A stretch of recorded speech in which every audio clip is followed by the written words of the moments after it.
নমস্কার, শখের রান্নাঘরে সবাইকে স্বাগত। আজকে কিন্তু একটা মিষ্টি রেসিপি নিয়ে হাজির হয়েছি। দুর্দান্ত হয় এই রেসিপিটা। বাড়িতে কিন্তু ইজি আপনারা বানাতে পারবেন যদি প্রসেসটা পুরোটা ঠিকঠাক করে দেখেন। তো দেখার অনুরোধ রইল, আপনারা কিন্তু অবশ্যই পুরো ভিডিওটা দেখবেন, একেবারেই স্কিপ করবেন না। কিভাবে ঘরে বানাবেন তো সেটাই কিন্তু ঠিকঠাক করে দেখুন। এখানে আমি একটা বোলে ২ কাপ নিয়ে নিচ্ছি ময়দা।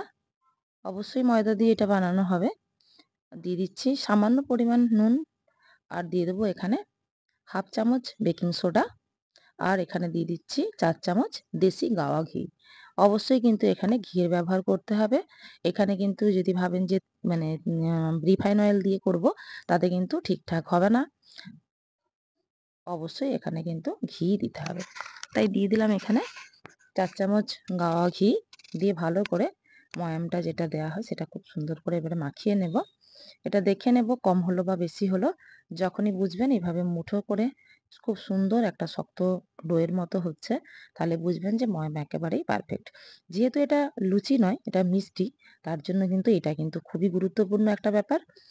তা না হলে কিন্তু খুব ভালোভাবে তখন কিন্তু মিষ্টি কিন্তু খাস্তা হবে না। আর দিয়ে দিলাম এখানে ফ্রেশ টক দই। টক দইটা দিয়ে একটু মাখিয়ে নিচ্ছি। তাহলে আপনারা কিন্তু অবশ্যই আগে একটু মাখিয়ে নেবেন, তারপরে জল দেবেন। নাহলে বুঝতে পারবেন না। জল এখানেও কিন্তু পারফেক্ট দরকার মাপটা। মাপ কিন্তু এখানে কি বলবো, পারফেক্ট তো এভাবে মাপ বলা যাবে না। আপনারা মাখাবেন যখন তখনই বুঝতে পারবেন যে এখানে সামান্য পরিমাণেই জল লাগবে বা বেশি লাগবে।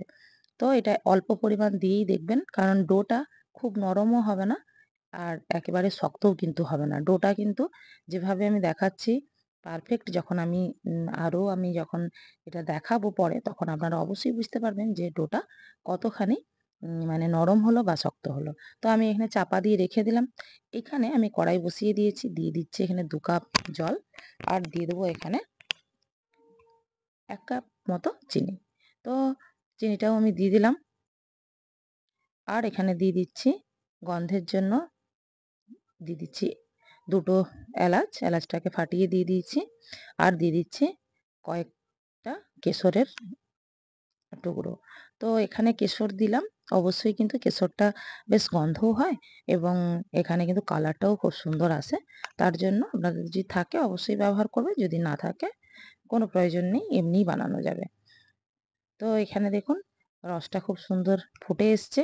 এই সময় নামানোর কিছুক্ষণ আগে দিয়ে দিবেন এখানে 1/2 চামচ মতো লেবুর রস।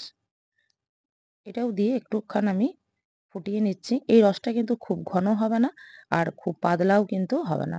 ঘন তো একেবারেই হবে না, তাহলে কিন্তু মিষ্টিটা ঠিকঠাক হবে না। এখানে বা 1 তার বা 2 তার এই ব্যাপারটা কিন্তু এখানে নেই। আপনারা এটা একটু হালকা চিটচিটে ভাব হলেই কিন্তু নামিয়ে দেবেন। আর বেশি কিন্তু গাঢ় করলে কিন্তু মিষ্টিটার ভেতরে একেবারেই রস ঢুকবে না। তো রস রেডি একদম। আমি রেখে দিলাম এক সাইডে।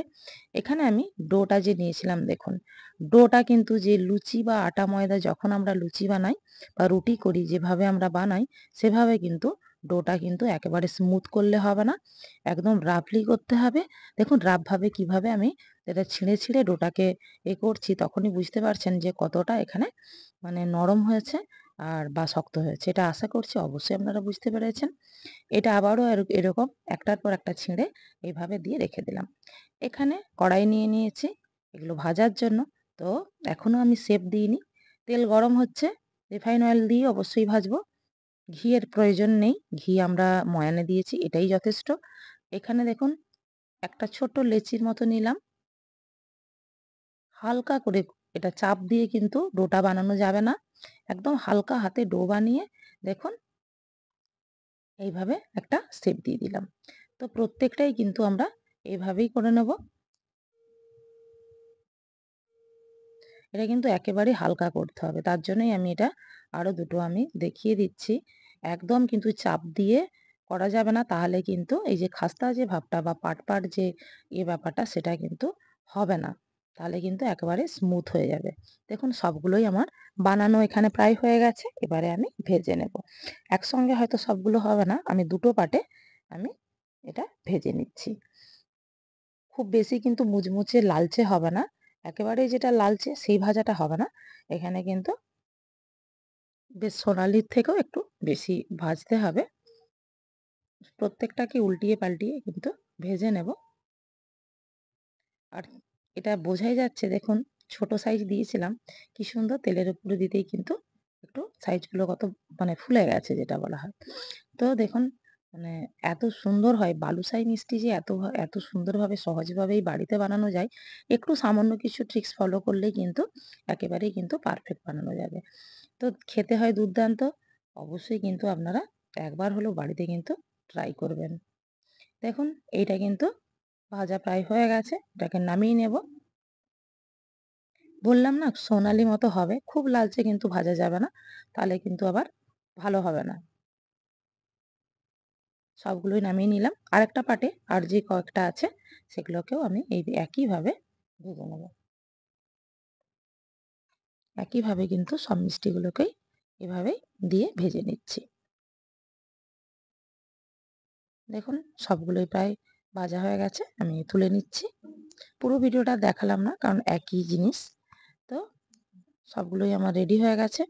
রসটা একেবারে কিন্তু মানে আঙুল ডোবানো যাবে, বেশি রাখতে পারবেন না আঙুলটা, জাস্ট ডোবাতে পারবেন। এই অবস্থাতে কিন্তু মানে টেম্পারেচারটা এটাই থাকবে রসের। তো সেইরকম অবস্থায় কিন্তু সব মিষ্টিগুলো রসের মধ্যে দিয়ে এইভাবে নাড়াচাড়া করে ৩-৪ মিনিট, খুব জোর হলে ৫ মিনিট রেখে কিন্তু তুলে দিতে হবে। দেখবেন একেবারেই কিন্তু বালুশাহী দেখুন রেডি হয়ে গেছে। পারফেক্ট স্বাদের এই বালুশাহী মিষ্টি যদি বাড়িতে বানাতে চান অবশ্যই কিন্তু আমার এই রেসিপিটা পুরোটাই দেখতে হবে। আর পুরো ভিডিওটা দেখার জন্য অনেক অনেক ধন্যবাদ। আশা করছি ভালো লাগবে। অবশ্যই লাইক, কমেন্ট ও শেয়ার করবেন, পাশে থাকবেন। নমস্কার।